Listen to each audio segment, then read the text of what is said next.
Hello and welcome back to OT, the podcast. We're here to talk about watches, time, and how to spend it. My name is Andy Green, and with me, Give a big round of applause for Felix Schultz. I don't know. there's your clap. Did it. You feel good. Felix, what's up? We've got a good one today. We've got one of the best Erics. Eric Koo.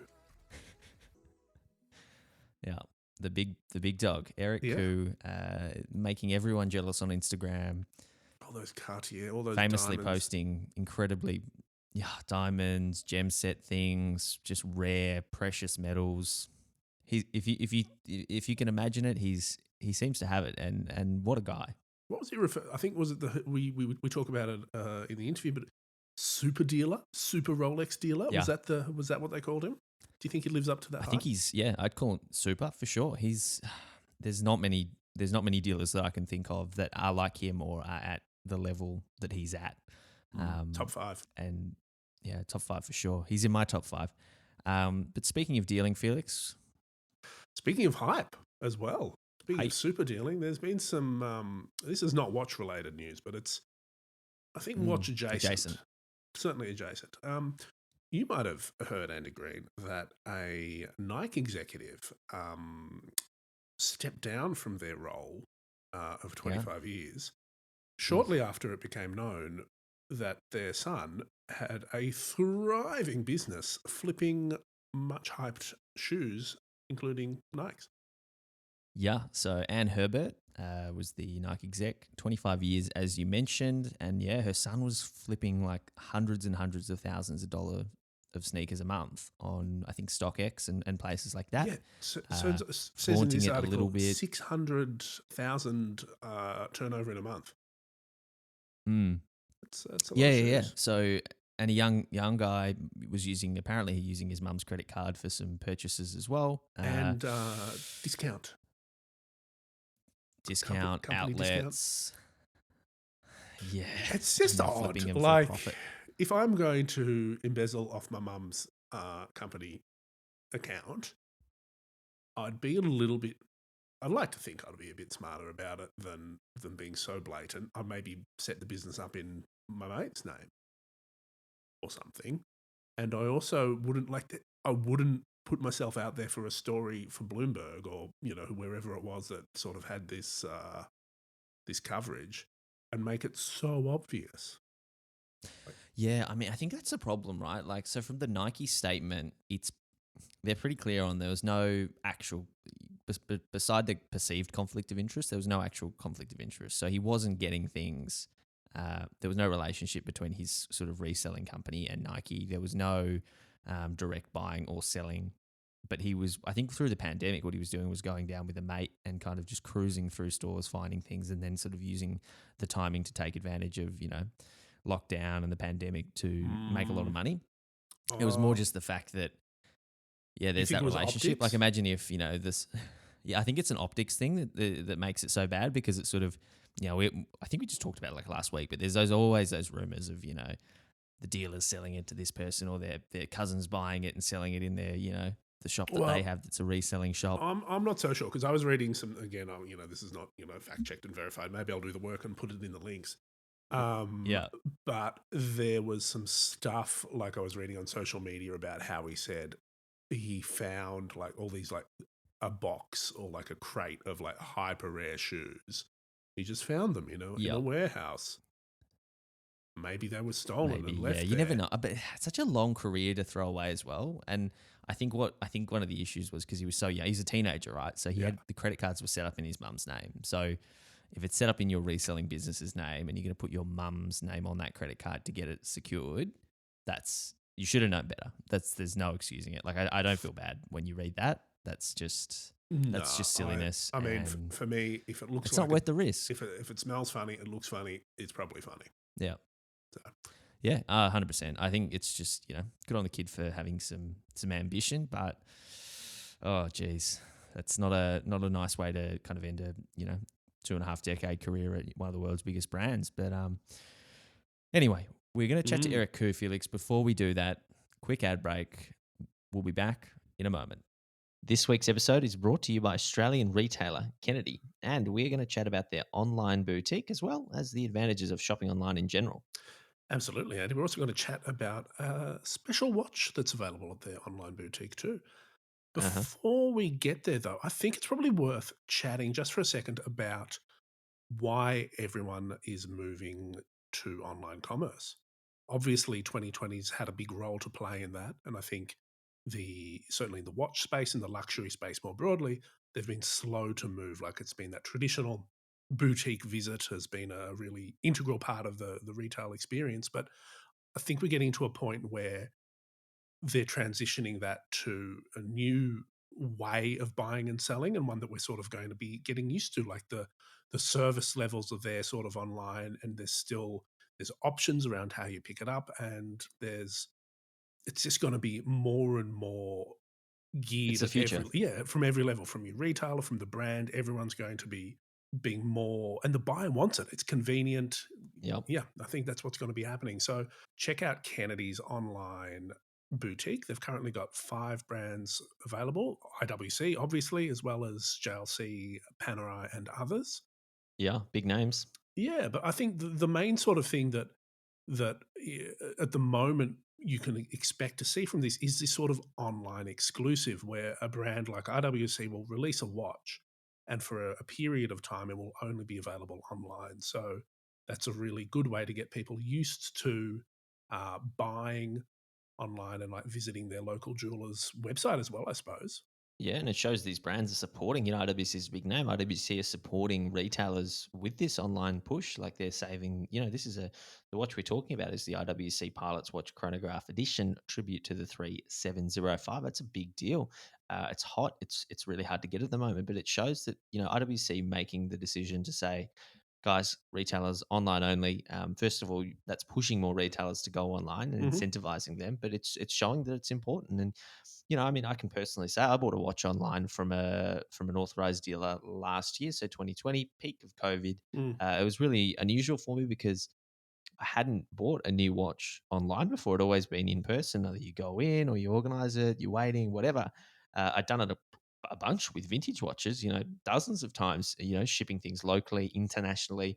And so, in a sense, it made a lot of sense to do it with new stuff. And for me, it was click and collect. And, mm, it was really easy to do.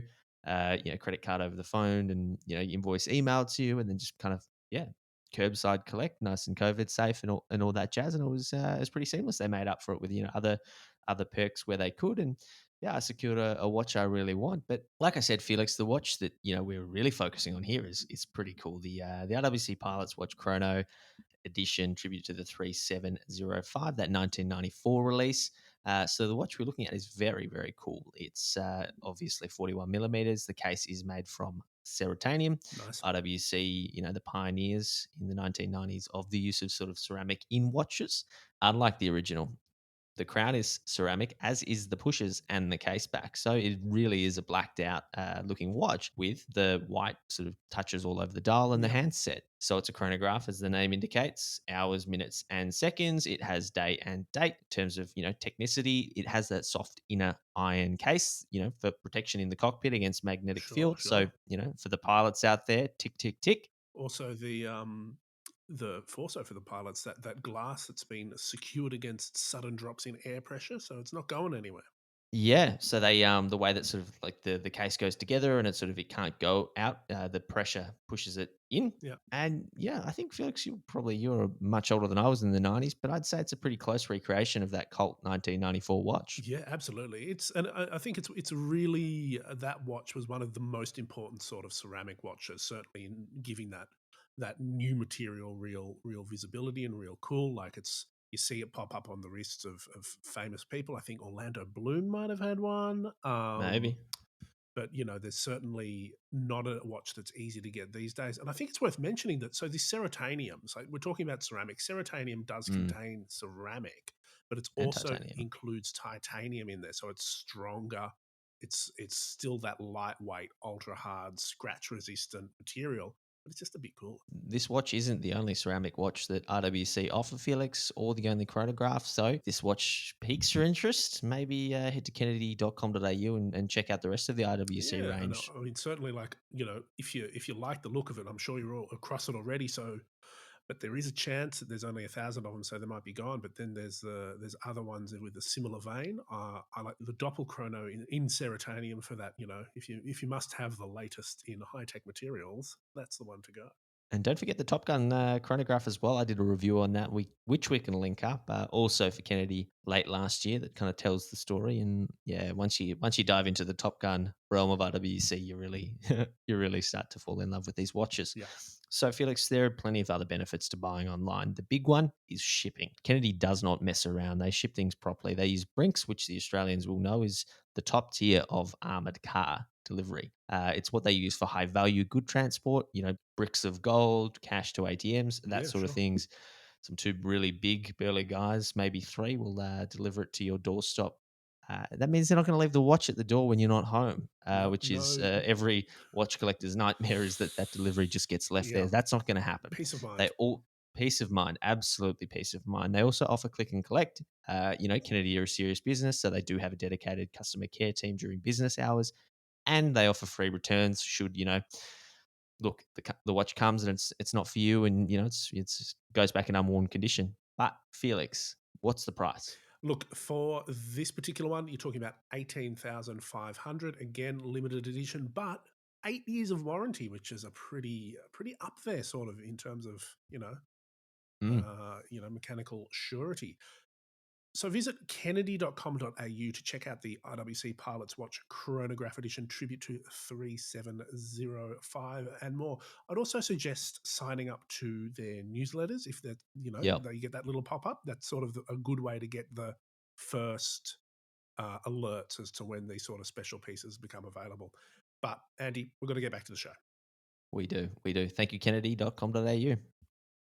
Andy, we said before, we've got Eric who on the line. I don't think we need to mess around. I want to know how to get those, hard to get Cartier. I want to know, just what I should be buying next. Let's dial up the bat phone and get Eric on the line. Let's do it.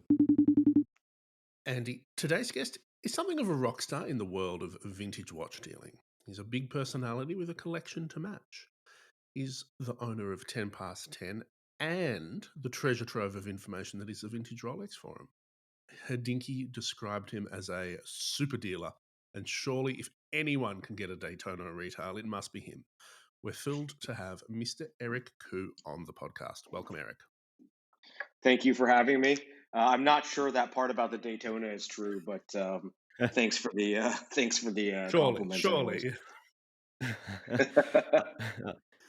I'm sure it is, and look, you've got a knack for dropping absolute bombs on Instagram. I think a couple of weeks ago you put up 4 or 5 gem set Rolexes that are basically impossible to get individually, let alone together.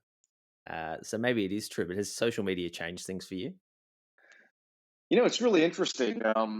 I think we're in. I don't know if there's an official term for it now, but it's either a Web 3.0 or something.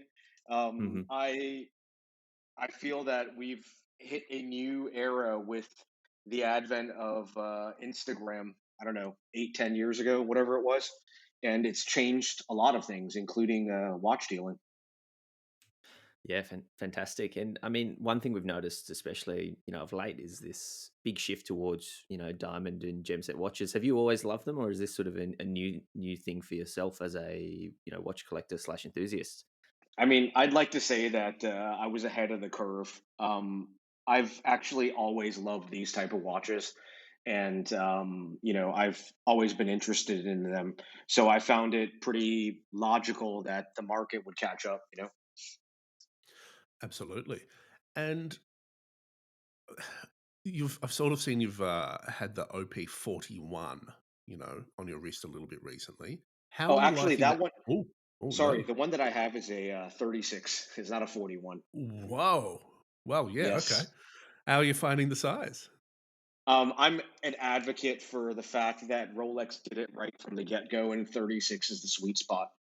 41 is a little too big. for myself at least. But I think, Rolex in the 1950s launching their kind of modern line of watches, date dates, date just, everything being 36. I still think that's the perfect size. Amazing. Yeah, I agree. I have the Candy Pink in 36, so I couldn't agree more. All right, now that we've got the tough questions out of the way, we've introduced you, but I think it'd be really interesting to kind of hear in your own words. Who is Eric Koo, and how did he find himself working in the world of watches? I think the best careers are born out of passion, and Mhm. I've always been fascinated with watches. The genesis story, or the question about the genesis of everything, is always something that people like to ask. And you know I've said it before, but obviously I'll say it again. It started as a passion for something that, as a kid, it was difficult to understand how a person, with their hands, can create something so small and so intricate and so accurate, like a mechanical watch. I remember really early on, um, my father showing me, like a quartz watch, a battery watch, and then a mechanical watch, and explaining the differences. And it was just a concept that was so interesting to me that I always wanted to learn more about it. And that's how my passion started for watches in general.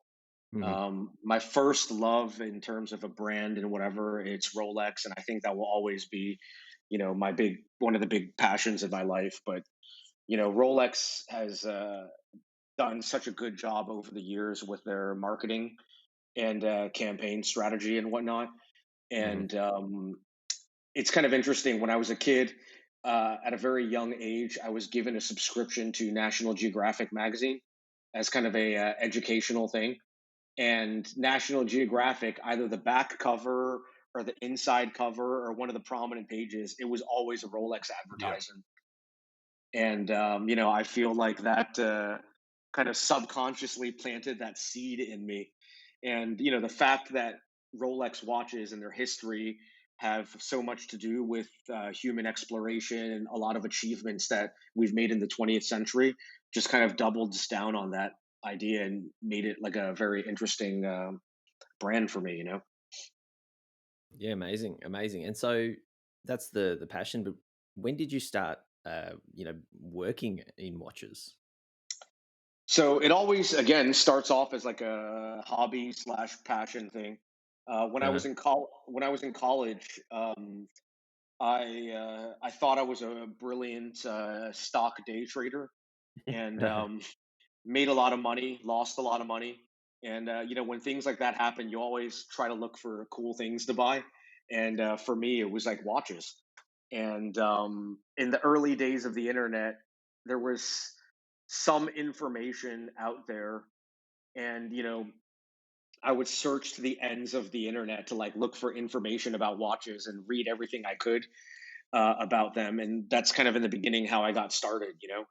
Mhm. Um, at the time, the big organization in the United States was called the NAWCC, which Mhm. is the National Association of Watch and Clock Collectors. They're still very much alive, and it's a pretty active organization.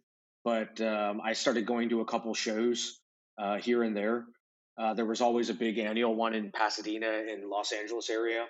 And then at the time, my girlfriend in college went to school in Ohio, and there was always a show in, I think, Columbus, Ohio. So I would go to visit her and then go to the show and start meeting people, looking at watches, being able to touch and feel stuff. And that's kind of how I got my start. I was trading things, buying and selling, doing things on eBay. Early days of the watch forums like Time Zone, WatchNet, these type of things. Mhm. And Yeah. that's how I got my start. I had a career after college that had nothing to do with watches. And I remember very clearly one day I got like 5 or 6 FedEx boxes that I was opening in my office. And then I was just sitting there and had like an epiphany thinking, like, what the hell am I doing in the office? Why am I here? And then I basically went into my boss's office the next day and resigned. and went and Wow. got an office and never looked back. So that was the start of it. Hmm. And in those sort of early years, what was was it a did you have a plan, or were you just sort of moving from sale to sale, or were you quite structured in how bought and sold and traded? I didn't really have like a plan per se, but I will say like my ethos of the business or whatever is like I just want to sell great things and things that I like myself. So I think I was always, you know, particular about having like an eye for quality in terms of the items that I sold, the Mm. condition, the rarity, things like that. And Yeah. That. yeah, Oh, sorry. I just always wanted to sell like great things, you know. And I wasn't a high volume dealer. I never was. I never will Mm. be. But it was always about picking the right thing, you know. Yeah, I mean that's something you're famous for. Obviously, being described as a super dealer. You basically only buy, sell, keep those top examples. Unpolished full sets. Just a bit of a question though, like where and how do you find pieces like that? Because they've at this point, especially around like vintage Rolex, when you're talking 30, 50, 60 years old, they're basically unicorns. So without revealing your source, like how do you actually find these watches? I mean, look, I think most dealers, like, there's definitely a robust business of dealers selling to other dealers, because Mm, everybody has their own kind of private clients or whatever. And, dealers just selling to other dealers is certainly a big part of it. I like the hunting aspect. A really good friend of mine and a great collector who's actually in Australia. He always like jokes that there was a '70s cowboy show that was called "Have Gun Will Travel," and he always says that about me because I love that kind of Indiana Jones part of things, like discovering fresh things, buying them from original owners, and things like that. Unfortunately, time flies really quickly. I've been in the business for nearly 20 years right now, and I can tell you that finding fresh 50s, 60s, and 70s watches from primary sources is not that mm. easy anymore. That supply has, like, I don't want to say been exhausted, but it's just harder to find. So, like, it gets harder to find, and that means like less watches, even more so than before. But there are still like really exceptional things that are out there. You just have to look for them. Yeah, amazing. So obviously, you have the watch dealing business 10 past 10. I know you've sort of touched on it just before around sort of that private networking and private dealing. Obviously this was a more commercial sort of, not that you did a lot of volume, but more volume driven Sure. sort of business. Do you still sort of operate in that same way, or really for you now you're at the point where it's just a networking exercise? I mean, it's a little bit of everything. I mean, I'll give you an example. I think great primary watches come from building relationships with, like brick and mortar stores, Mhm. Mm, authorized dealers, and whatever. I mean, I deal a lot of the things that I buy that I'm most excited about come from a shop that might be an authorized Rolex or Omega dealer, and then somebody comes in with an old watch and they want to trade it in, they want to sell it or sure. whatever, and then they contact me. They might contact some colleagues or friends of mine too. But it's about building that relationship, and in the old days, it's like everybody wants to make that big score, right? They want to buy something for nothing and sell it for all the money in the world. Yeah. But really, I find that the reason why I can get the things that I do and build the long-term relationships that I have is that you have to be fair to everybody, and you can't be like a pig, you know? What do I mean by that?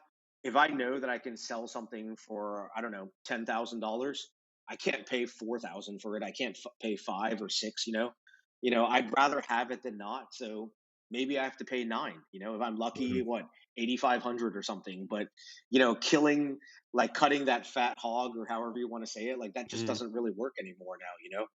the fact that the internet is such a expansive source of knowledge means that anybody that knows how to use Google can very quickly find values of things, and it doesn't paint you in a positive light if you offer money that's substantially lower than what people see, or you just try to like steal everything.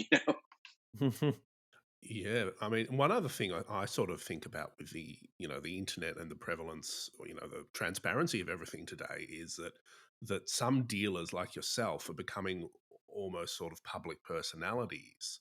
Like you're quite well known as an individual rather than as 10 past 10 or another sort of trading house. What are the upsides of this and the downsides? Do people sort of come to you knowing that you're the guy who can sell this sort of stuff, or does it sort of implicitly build trust in your name because people know who you are and they can sort of see articles about you, or is that more hassle than it's worth? I mean, like the good thing about being a well-known member of the community, I'll say, is that there's always like in the early days of dealing on the internet and eBay and things like that. You were Hmm. always afraid of it. Was like that standoff where do you send money first or do you get the watch first? And believe me, I've gotten my share of empty boxes over the years. I know sometimes it goes both ways, but I think being somebody that is known, and being somebody whose information can be verified quite easily on the internet. When I'm doing a transaction with somebody, 9 out of 10 times, if I say, listen, you have my word that I'll send you the money as soon as you send me the watch or whatever. 9 out of 10 times, people don't have a problem with that, because they can see online my information, realize that I'm not, somebody that's going to cheat them or deceive them somehow. So, in some ways, it's good to have that have that name out there so that it's easier for people to trust in dealing with me. You know. Yeah, we've got that blue tick on Instagram as well, so I'm sure that Yeah. helps helps the cause. All right, well, Yeah. you're a very passionate collector, and as Felix just said, there are probably a lot of people out there that don't even know that actually a dealer, because your passion is that strong, and it's very genuine, and I don't think anyone would ever doubt your intentions and your deep sort of love for watches. I'm really curious to hear, especially knowing that you really do enjoy the hunt. How do you decide what watches to sell and what to keep? I mean, this is always like a dilemma that I have, and it's actually my personal collecting. I think has kind of evolved a bit now. In the Hmm. early days, like if I found something like right now, my passion, let's just say in general, or maybe specifically about Rolex or whatever, is that what really gets me excited is condition rather than rarity. Hmm. So when I found something that's like truly exceptional, like I've got a little collection of new old stock watches, which is also obviously like a holy grail of people that collect. So Hmm. I've got a few sport Rolexes from the 60s, 50s, 70s that are truly brand new and unworn. But these are like unicorns. I mean, you could buy 10,000 GMTs and not have one in that type of condition. So those are the things that I've been keeping just because it's something that I feel like I won't find again. Hmm. And I find that deciding what to keep and what to sell. I mean, you can't keep buying watches endlessly for yourself. Watches that I've been buying for myself over the last couple of years, primarily, I think, have just been like new watches that I'm interested in, and I'm fully conscious knowing that I'm the consumer of that watch. I'm not getting special, really, really dirt cheap price. I mean, I'm putting my money where my mouth is and buying things that I genuinely like. Like I'm not buying it with the eye of saying, "Hey, I can sell this for a profit or whatever." You know. Yeah, fascinating. All right, so that's a really interesting point around sort of the whole realm of new old stock. Because I had a question here, and it's one I wanted to ask you around your opinion on the rarest vintage Rolex in existence. So Without factoring in your old stock and condition, I want to know what the single rarest vintage Rolex is. I mean, to me, in terms of like, it's hard to say because there's definitely some things that are quote unquote unique. Hmm. And as you know, rarity and desirability are not necessarily correlated. Sure. But I think the most exciting Rolex watch, like, would either be a 4113, the big split second, or Deep Sea Special. I've had I've bought and sold pretty much all of the different variations of Rolexes, different models and whatnot. But I think those two are the ones that I have not had the privilege of buying or selling yet. But I mean, those two I think are like the mythical kind of like really top echelon Grail watches.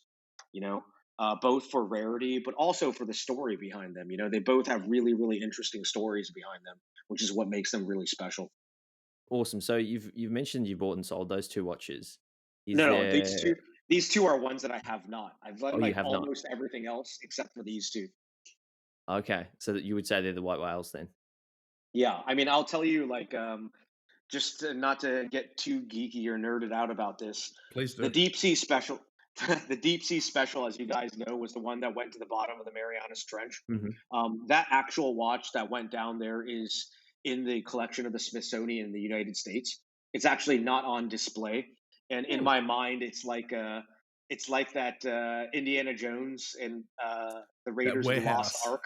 Yeah. Yeah, it's sitting in a warehouse in a Yeah. box somewhere. Um, You're gonna have some to people have made inquiries. Yeah, and they verified that it's there, but it's like not on display. It's just kind of like in a warehouse.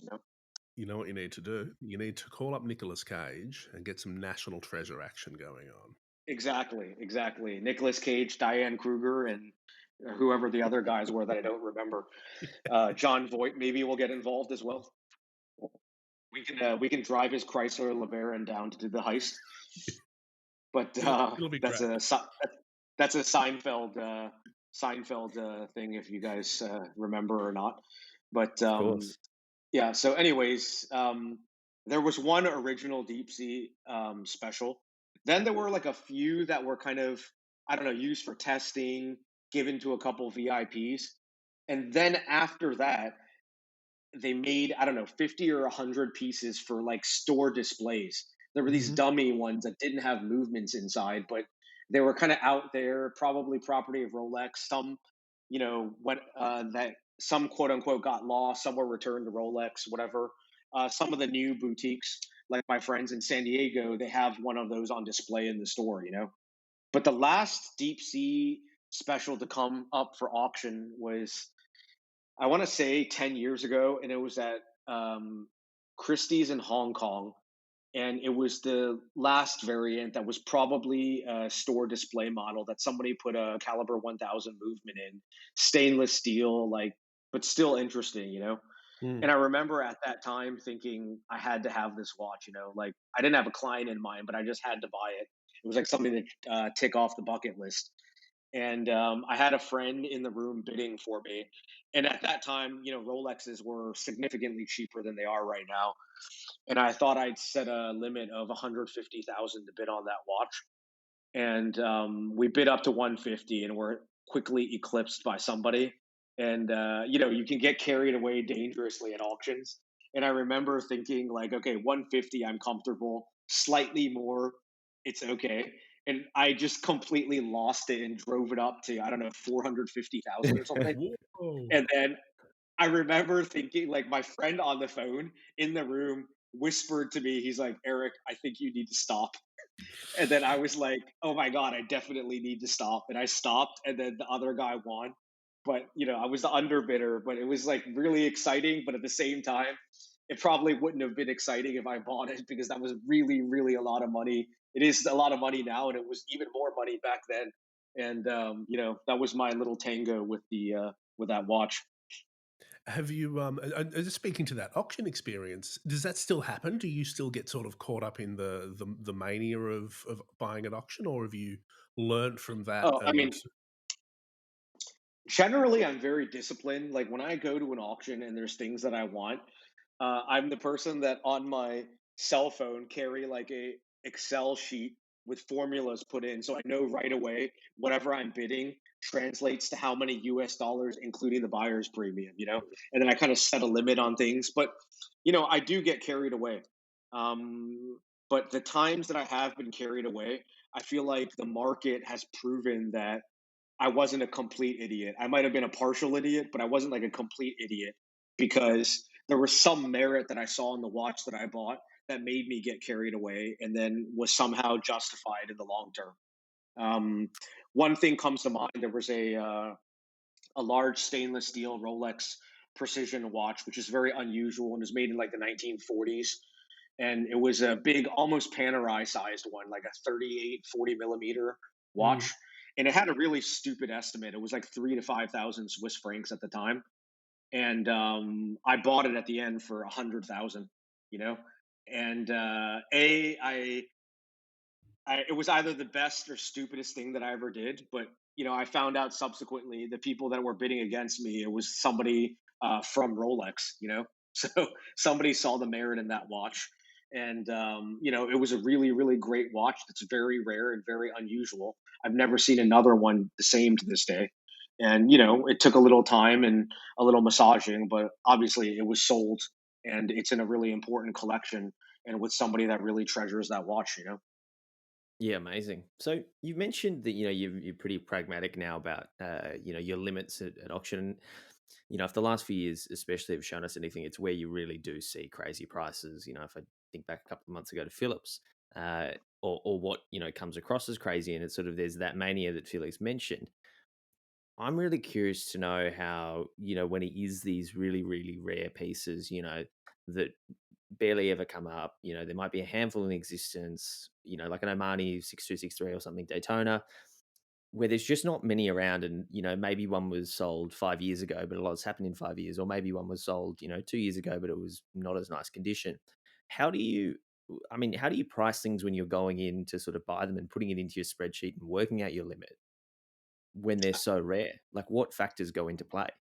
I mean, first off, I'll say that watch auctions, maybe 10 years ago, it was, I don't know the exact breakdown or whatever, but I would estimate that 80% of the business was done by dealers and insiders. And now I would say the end collectors, or whatever you want to call it, they account for the lion's share of the bids and the bidders. So, like, as a dealer, like, I mean, when I'm buying at auction right now, I feel like I'm buying things that based on, let's say maybe my edge is that I see something that other people don't see, that there's some value in or whatever. Or, I could be bidding for a client or whatever. But dealers in general, they don't have the wherewithal to just go toe to toe with a collector, because a collector wants the object. A Mm. dealer is buying it to resell, And if something sells for $1 million, a dealer can't, or they shouldn't, I should say, or whatever. Like they can't just say, okay, this is a $1.5 million thing, or this is a $1.3 million thing. So the field has been leveled significantly. So I don't find myself like chasing these huge trophy things anymore, unless it's working directly with a client at their behest, or if I identify something that to me has been overlooked, Mm. and people don't realize like why it's something important or whatever. While we're still talking about auctions, I just want to sort of have a quick segue into the wonderful world of Cartier, Sure. um, which, while we've got you on, we sort of have to talk about it. One piece of old auction wisdom that I remember hearing years and years ago was buy Patek, buy Rolex, and buy high-end Cartier, and you can't go too far wrong. Mhm. Does that stack up? Like, in your experience? It's really interesting. Cartier, in my mind, is like, along with Patek, and maybe even more so than Rolex, it was one of the brands that was highly coveted and collected from a very long time ago. Mm. And you can look at like Annie Quorum catalogs from the 1980s, and things from the early '90s. I mean, Cartiers were bringing tremendous prices at that time. Mm. It wasn't unusual for the large size platinum tank Centray from the early 1900s to be bringing $200,000-300,000 at that time. When a Paul Newman Daytona was 8,000 or something, maybe even less. So it's weird if you charted the value of these kind of coveted vintage Cartiers, they were really, really high and then kind of went down for a long time and then came back up with a vengeance recently. Yeah, I was just that was sort of my follow up question, because I've sort of thought that certainly that rarer, like the platinum stuff, that's always been very scarce, but that sort of recent dip and return. Do you think that's that increasing awareness of collectors and that sort of Instagram? There's a lot of those beautiful designs out there, or does it tie into the broader cultural moment the '80s are sort of having with nostalgia? I mean, I think it's a little bit of everything, to be honest. Um, I think like a really important aspect of it is I think people that collect Cartier watches are not kind of the traditional, like they're not collecting to have like all the reference numbers. They're not collecting to whatever. It's just Cartier is like their watches, they're just like beautiful objects. And you have a lot of people that maybe are not watch people that are Cartier collectors. Hmm. There's tons of aficionados that could be jewelry collectors or whatever. I think of in the I don't know, 5, 10, 7 years ago, something like that. There was a big collection of the actress, I think Ellen Barkin, who was married to like I don't know, Ron Perlman or something like that. And they, these kind of like wealthy New York people, they had a lot of Cartier collection of jewelry and things like that. Hmm. But then in those collections, there was a platinum Centray. There was, Yeah. great watch things. So Cartier kind of transcends that watch collector thing, and I think is a little more attractive to maybe like a bigger audience. Yeah, it's got that mainstream appeal. Obviously, a lot of what their brand has been about is sort of jewelry first, which I think is one of their slogans. I want to ask you, Eric, because as Felix just said, I think a lot of there's been a bit more attention sort of in the watch community on Cartier, especially from prominent collectors like yourself. But one piece I want to kind of get your take on, which I know you're a fan of, the Cartier crash. What's the appeal there for you? Oh, I mean, if you think that Rolex's forte is making sport watches, Patek Philippe is making complications. I mean, Cartier is 100% about design and Hmm. style. And when I first, even before I was like a watch person, I remember, seeing a Cartier catalog. I was, I don't know, 10 or 11 at the time, when they made the crash again in 1991. I remember seeing that, in a Cartier catalog or something, in a Vanity Fair magazine or something of that sort at my parents' house. I just remember thinking, like, what an insane design object that was. And I think it's that strong emotional response that you get to such a weird design that, is uniquely Cartier. I mean, you think about the mythology created around this watch about people, even within Cartier, sometimes like spouting out these old wives' tales about the design being from somebody that died in a car crash that was like some Hmm. managing director of Cartier, all this stuff. You know, uh, that mythology, really only exists with this watch. Yeah, yeah, yeah, of course, and that's famously told. I mean, at auction, we've seen these crashes, especially from that time of the re-release, the early '90s, going going pretty wild. Is that is that a result of all of the attention on sort of you know people in the media, celebrities wearing them a little bit more now? The fact that you kind of, I think all crashes are basically made to order at this point, and bordering on application. Like, why has it picked up all of a sudden? I mean, I think that the crash within Cartier collectors, I think the crash is recognized almost universally as like one of the top on the food chain, if you will, in terms Mhm. of like collectability. But Cartier has released it a few more times recently. Mm. People saw, I think maybe it was around Christmas 2018 or something. Kanye West randomly posted a picture of him wearing a 91 crash. You know, then That'll on do it. on Netflix, David Letterman has that show that he does, and then he did an interview with Kanye. The whole time he was wearing like a crash.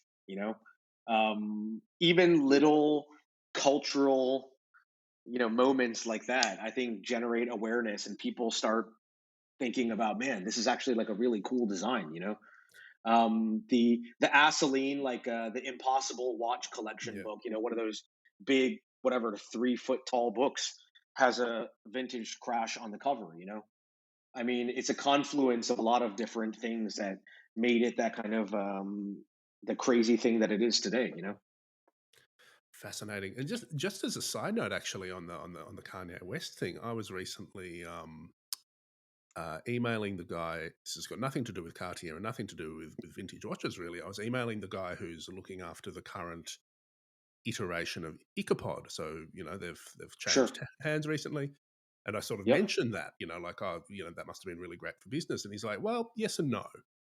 So he got more attention, but a lot of it was very negative, like assuming that he sort of had um, a role in putting a vintage gold Icopod hemipod on Kanye West's wrist on Hmm. GQ, whereas he had no idea, and Hmm. it sort of has been a bit of a headache for him. So I think, Interesting. I yeah, which I wouldn't have expected. Yeah. I mean, the funny thing is, though, is just like tying this back into like auctions and values and the money part of the equation here, right? I feel like recently there's been a lot of interest in a lot of different watches, right? So what Mm, happens is everybody, you can't, like, watches are expensive things, as you all know, and you can't think about collecting watches without at least fleetingly thinking about the dollars and cents of it all, right? Hmm. So a lot of people, I get asked this a lot. What's the next thing, right? And I mhm. feel like that next thing, everybody is looking for that next thing, so that that second tier of things that people ignored for years suddenly have become that next thing, and everything is like getting kind of like hyped up value wise or whatever. I mean, one thing that comes to mind really quickly, we're diverging on a tangent here, but you No, know, it's fine. uh, Roger Dubuis watches. They were always beautiful. The early Roger Dubuis, like, they're cool, whatever. Everything was made in 28 pieces. But now these chronographs from the late 90s, early 2000s that I had bought for $8,000 or $9,000 before are bringing 40, 50, $60,000. Yeah. It's incredible. There's a whole bunch of other things that we can think of that are kind of being hyped up, if you will, or whatever. I mean, I'm guilty of this too. I was a sucker for it, but there was a while where that IWC ceramic Flieger, the Yeah. 3705s, they were sitting around for seven, eight, $9,000. Nobody wanted them. Suddenly they got really hot. I think JJ Redick on one of those Houdinki talking watches talked about it. And then, people started liking them, and then boom, they were at 25, 30,000 or something. One sold at Phillips that belonged to Gunther Blumlein for, I don't know, 50, 60,000. Nice. I mean, these things are, it's incredible how the market works. And on that, I think it's incredible how the market works, but I find it fascinating, sort of talking, I deal more with new releases and modern watches. And IWC is a great example that they seem to sort of pick up on that. And, I'm sure it's in their, development timelines already, but maybe they make a quick sort of pivot to promoting their, new ceramic top gun a bit more and sort of, Yep. maybe sending out a press release about Philips auction results. Who do you think Yep. does really, really well from the modern brand perspective in terms of engaging with their own heritage and their sort of secondary markets and that collector space? I mean, I feel like this is like a really delicate tightrope that the brands Mm, have to walk here, because there's a few things that happen, few things that could go wrong, have gone wrong, potentially could go wrong. There's this saying that everything with a past has a future, and I equate this saying with also like the brands and how they're coming up with their new products.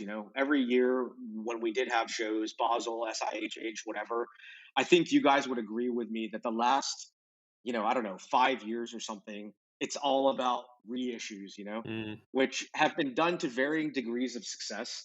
Some are straight up one-to-ones, some are reimagined, and there's that whole spectrum of doing a really great job, doing an okay job, not doing a really great job.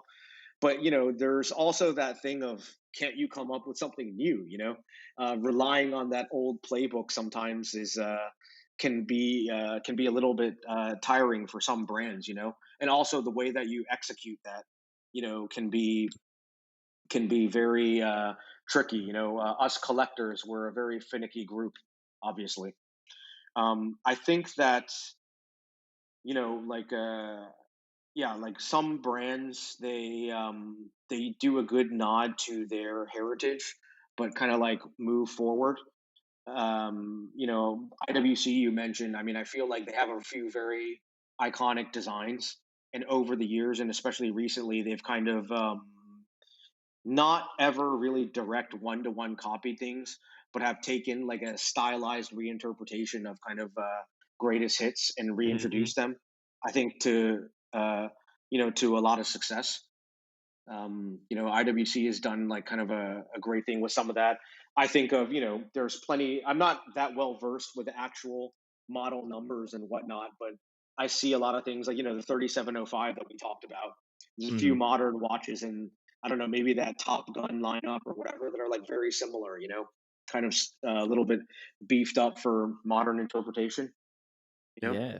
Yeah, yeah, totally. And I find it, really interesting that you use the term finicky collectors, which, you need to be when you're at the top end and spending hundreds of thousands of dollars, even tens of thousands of dollars.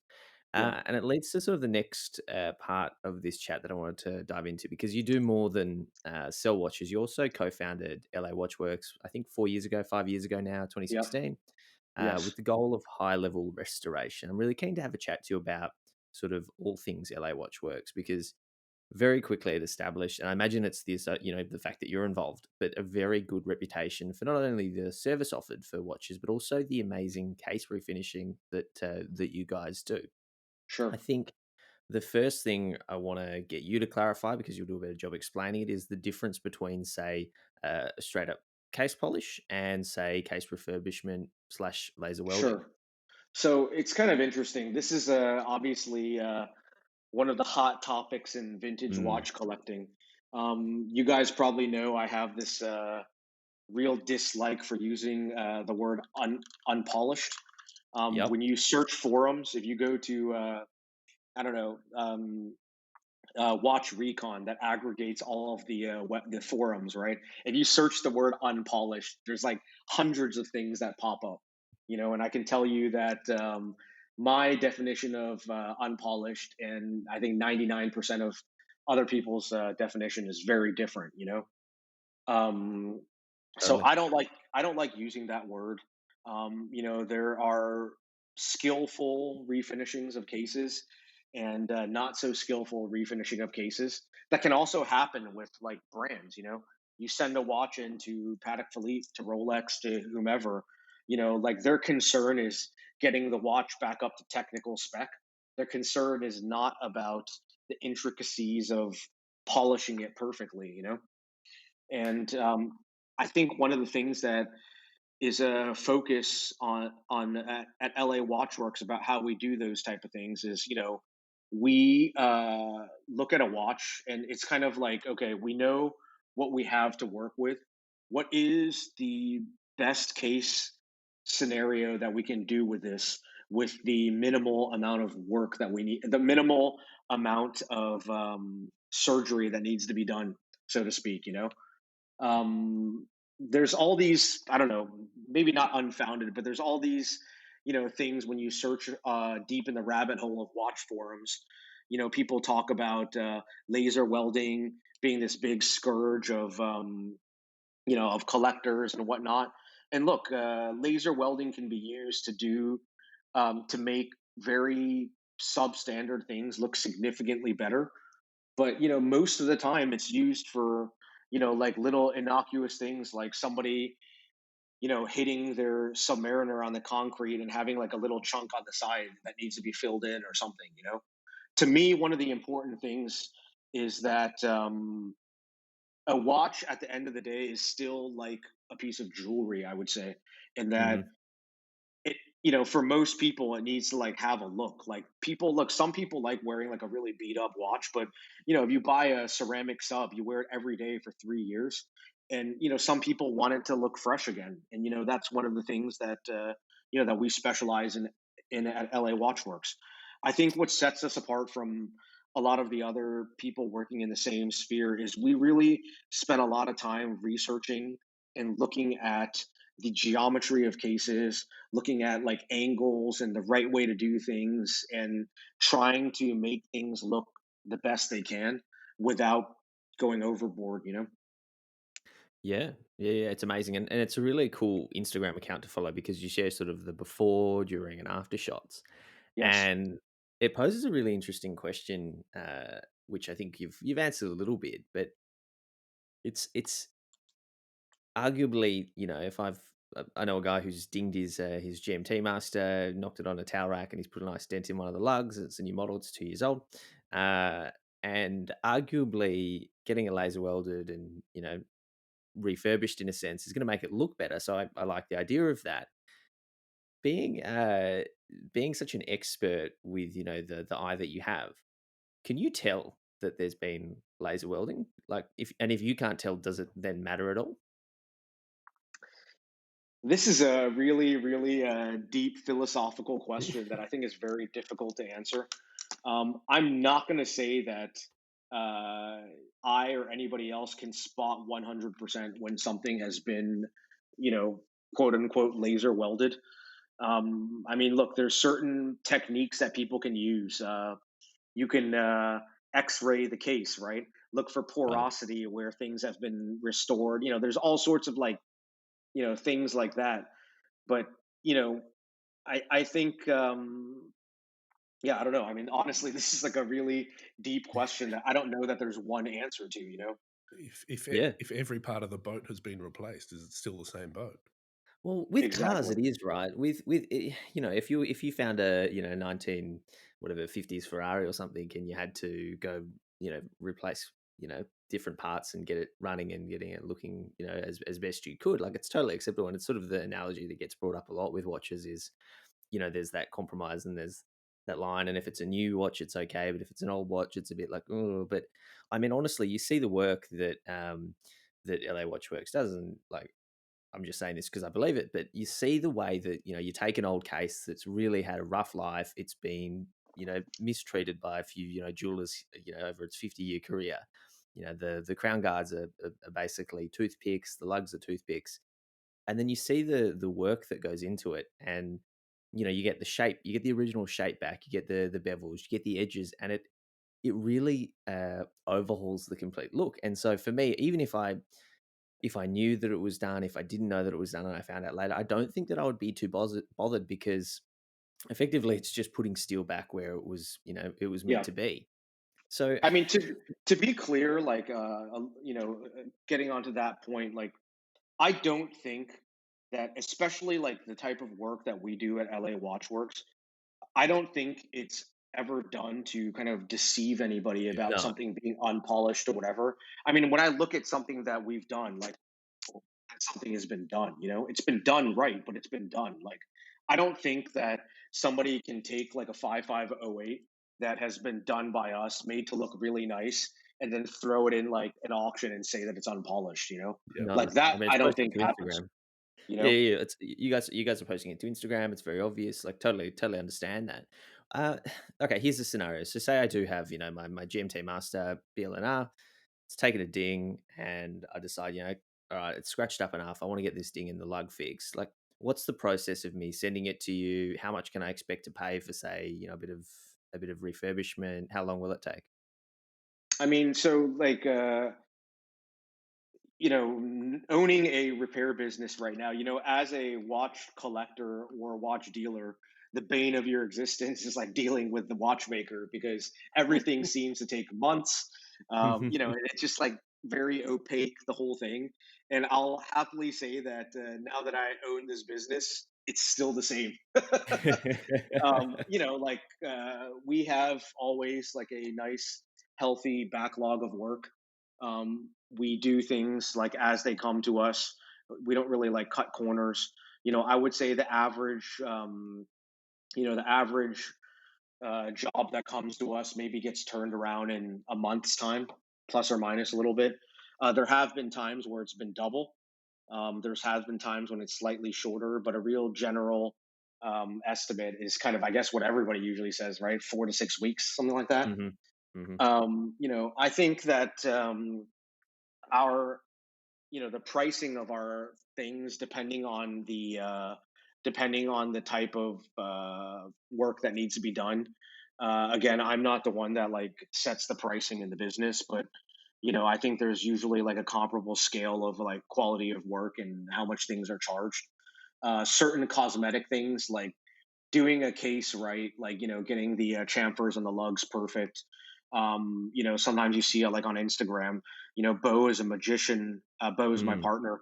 He's a Yeah, yeah. magician with things like Mark II Speedmasters. With that '70s radial That polished kind of radio. like Yeah. thing. Like that takes. I mean, we've built machines to help assist us do this type of polishing, and setting it up for each thing, like it's a time consuming thing. I mean, it's not like the cheapest work in the world. We could probably charge more, but I think everything is done like at a scale that's like fairly reasonable, like commensurate with the quality of work that we do. I would say that a movement service and a full kind of like case jazzing up or whatever, I don't know, somewhere around $1,000 plus or minus, Oh, Okay. bargain. with a warranty. Yeah. Book it in. Book it in. Yeah. So a more general question, not maybe that level of cosmetic intervention. You sort of saying before that overuse of the term unpolished and going after the original condition.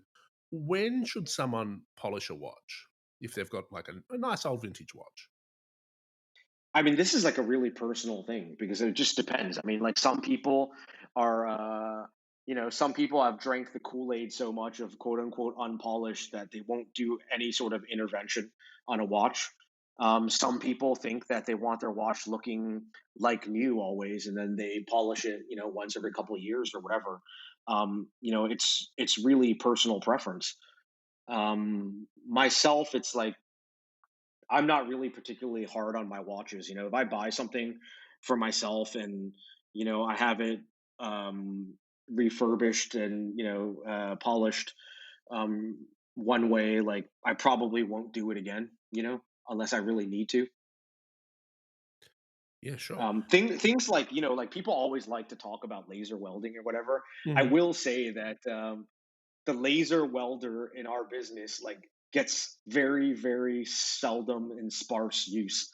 It's not like something that like people have this imagination that like every watch is like laser welded and it's like a like an attractive woman you see with huge botox lips and whatever. Like it's not like that. I mean, like there's Question, only Eric. Every yeah. time you book it in, do you have to do air quotes when you say laser?